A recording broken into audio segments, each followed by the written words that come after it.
Okay, so last week we started to work with primitive object in Unity. We're gonna continue working with the basic object, but we're gonna add some more behavior to it, including behavior that responds to user action. Okay, so if you remember the main object, the main class that we used in order to introduce behavior, the mono behavior. Where did we see that mono behavior class? Did we create it? No. Where did we see it? We saw it before, right? Where? Sorry? Yeah, the Unity C# script.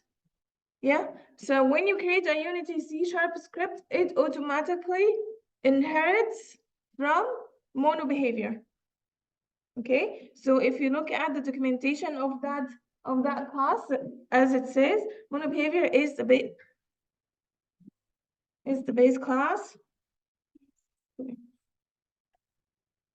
can see here in the documentation, the mono behavior is a base class that many Unity scripts derive from.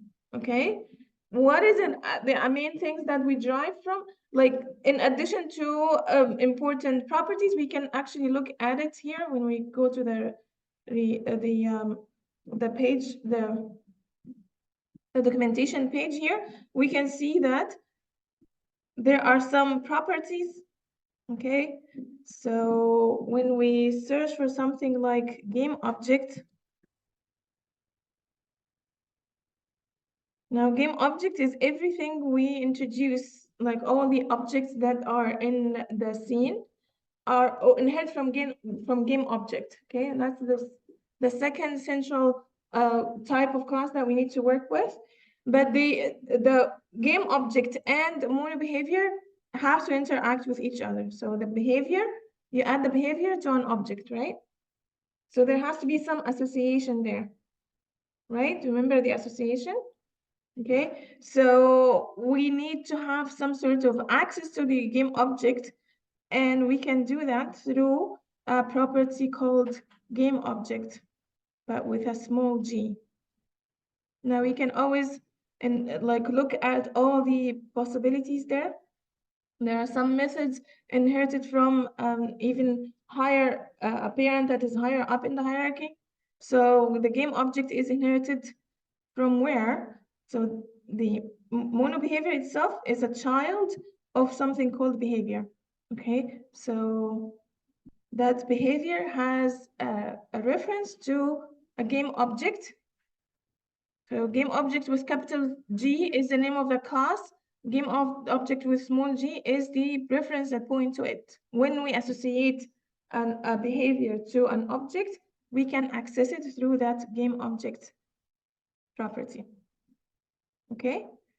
Now, in addition to that, we've seen some methods here. Now it says that there is life cycle functions. What does that mean? Now, another page in the documentation summarizes the life cycle functions here. So if you want to have a general overview, what are these life cycle functions that we can access through the behavior class or the mono behavior class, you can see them here. Now you may recognize some of them. We've already started working with some of them. Can you recognize any of these?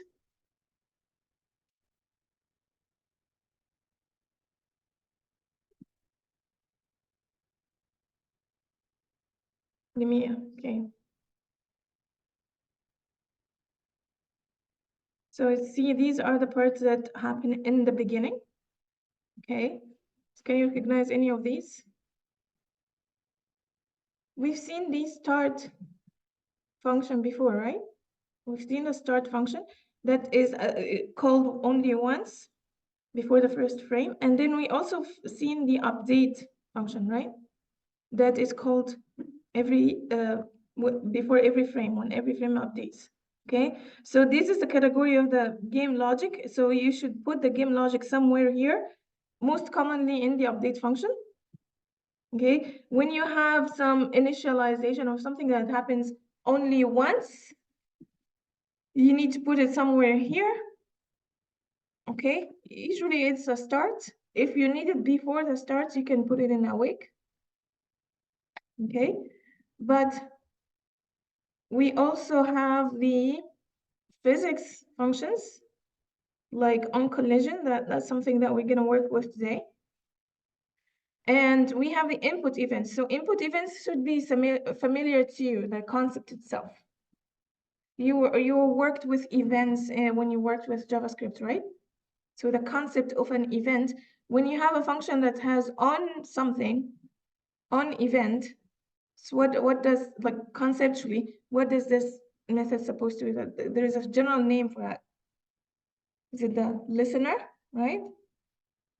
So this function is the function that has the behavior that we want to be executed when that event happened, right? So why does it say on mouse x double x's, like multiple x's? So because there are multiple events associated to mouse action. Okay, all of them are part of the input events category. So this just like, it's not reasonable to memorize everything. So we can have this as a reference. You look at it to generally find out where you need to put your work, okay, according to its place in the life cycle. And then you can go back to the mono behavior and look in more details what these functions look like, or what are these functions mean and how they are called. Now you can see that some categories are called properties, some called methods. Now static methods is something that is called through the class. Now when we say messages, so it's not something that inherited and we override it. It's you define it, but the behind the scene, it will be called automatically when you introduce it in your script. Okay, so you will define it as a new function in your script, and it will be called automatically. You don't have to worry about when is it called. Okay, I mean, you can figure out when is it called here, but you don't get to call it. It is called automatically. Okay. So let's start by doing something here. We wanna have some sort of a gem or some sort of a treasure, and we want to disappear when we click on it. Okay, so one of the functions there that would be relevant to what we want. So we want, when I click on it, it gets to disappear. So that's something that should start with on mouse. So it's a mouse event. So on mouse, I will find here all the different events associated to mouse actions: mouse down, mouse drag, enter, exit, over, up.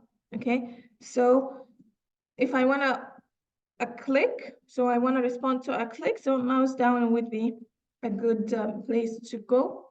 And it's a nice thing in the documentation there. It gives you an example on how to use it.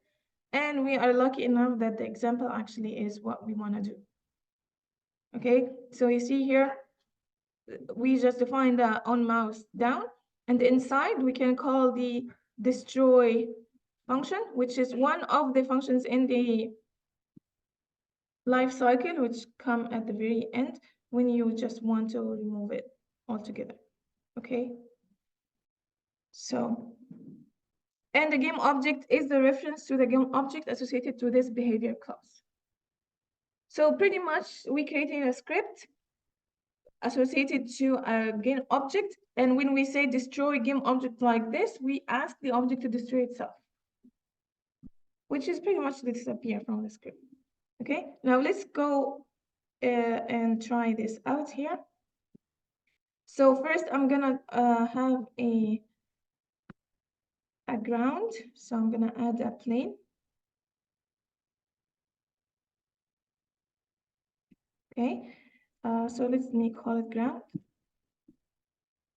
And let me prepare my assets here. So I'm gonna have some scripts. So I'm gonna create a folder for scripts and a folder for materials.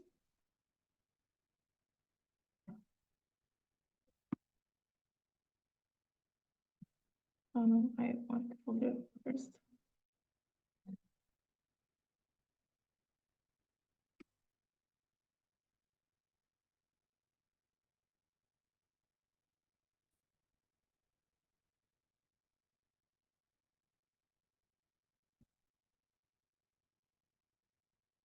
And I'm not planning to have any prefabs today, so I'm gonna put this material there, and so I'm gonna call, let's use the purple colors of Western. So let me just bring this here in the picture and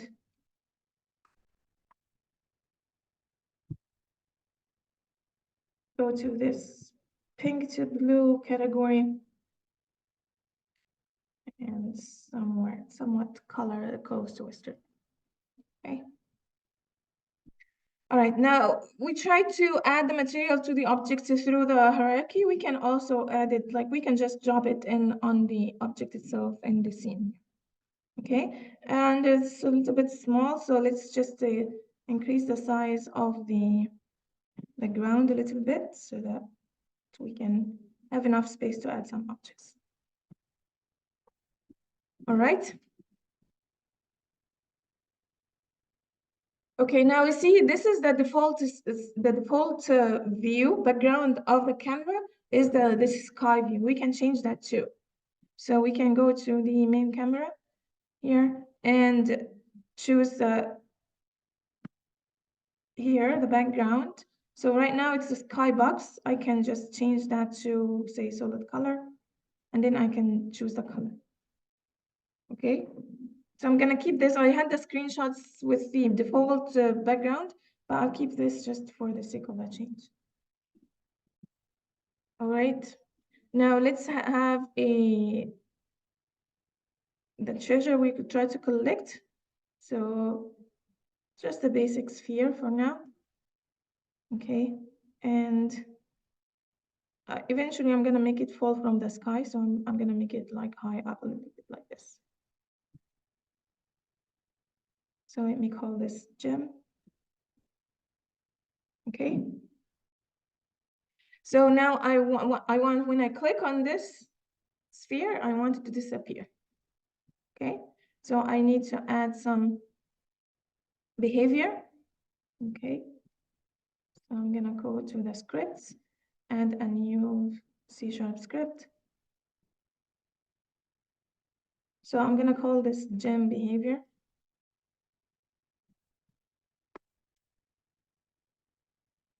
All right. And I want to associate this script to this object here. So I'm gonna add it as a component. All right, now we start coding.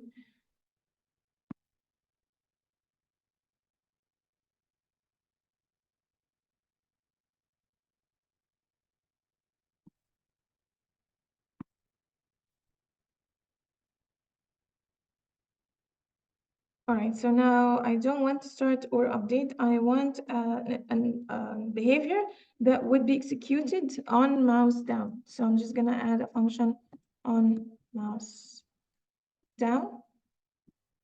Okay, and here I'm just gonna call the function destroy. Now I can say this dot. What is it?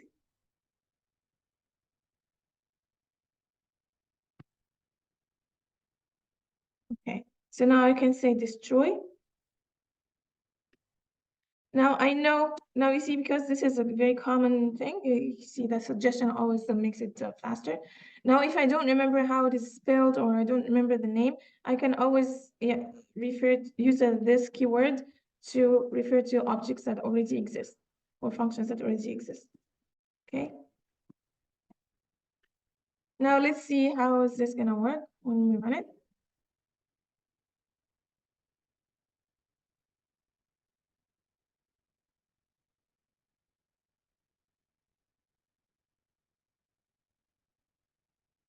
All right, so let's run.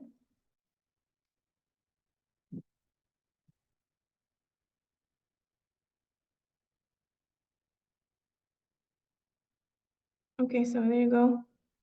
If I click, there you go, it disappears. Okay,